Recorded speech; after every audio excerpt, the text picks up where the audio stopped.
चतुष्षष्टितमः सर्गः। विश्वामित्र का रंभा को शाप देकर पुनः घोर तपस्या के लिए दीक्षा लेना।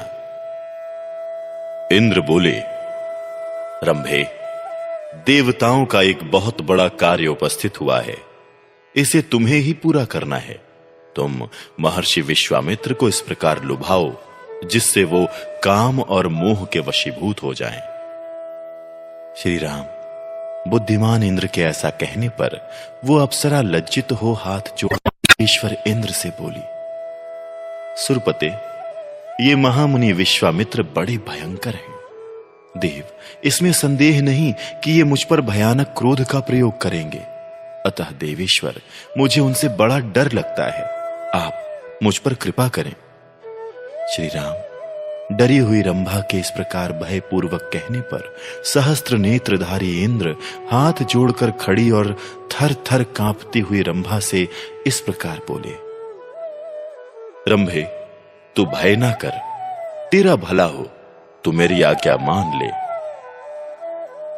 वैशाख मास में जबकि प्रत्येक वृक्ष नव पल्लवों से परम सुंदर शोभा धारण कर लेता है, अपनी मधुर काकली से सबके हृदय को खींचने वाले कोकिल और कामदेव के साथ मैं भी तेरे पास रहूंगा।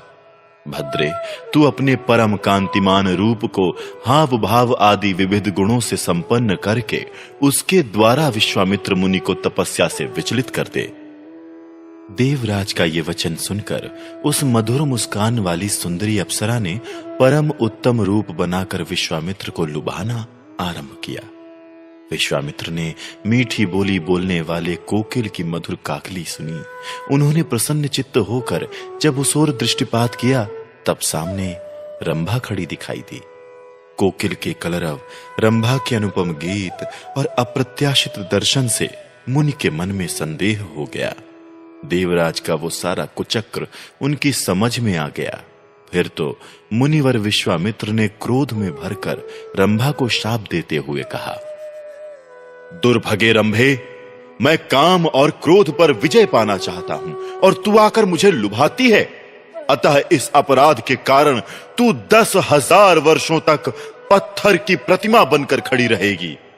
रंभे, शाप का समय पूरा हो जाने के बाद एक महान तेजस्वी और तपोबल संपन्न ब्राह्मण मेरे क्रोध से कलुषित होकर तेरा उद्धार करेंगे।